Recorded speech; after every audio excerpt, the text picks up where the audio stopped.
Hello అండి, welcome to my channel. మీరు మన ఛానల్ని ఫస్ట్ టైం కనుక చూస్తున్నట్టయితే సబ్స్క్రైబ్ చేయండి, ఇంకా లైక్ కూడా చేయండి. ఈరోజు మనం చేసే రెసిపీ ఏంటంటే నారింజ పులిహోర అనమాట. ఇది చూసారు కదా, ఈ నారింజకాయలు మా చెట్టుకి అయితే కాసినాయి అనమాట.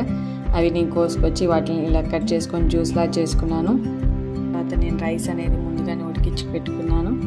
ఒక బేషన్లో ఆ రైస్ అంతా వేసుకొని అందులో కొంచెం పసుపు, ఉప్పు, ఆయిల్ వేసుకొని ఒకసారి కలుపుకోవాలి.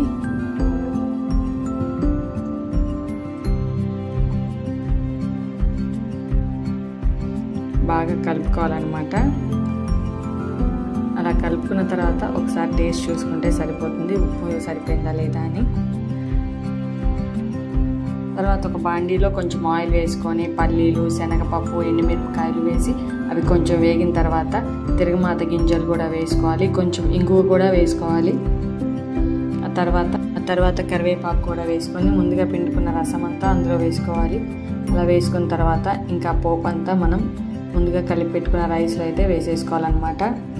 మిక్స్ చేసుకోవాలి. బాగా మిక్స్ చేసుకున్న తర్వాత దీన్ని మనం దేవుడికి నైవేద్యంగా అయితే పెట్టుకోవచ్చు. ఎప్పుడైనా లంచ్ బాక్స్లో కూడా ఈజీగా చేసేసుకోవచ్చు మనం ఈ రెసిపీని.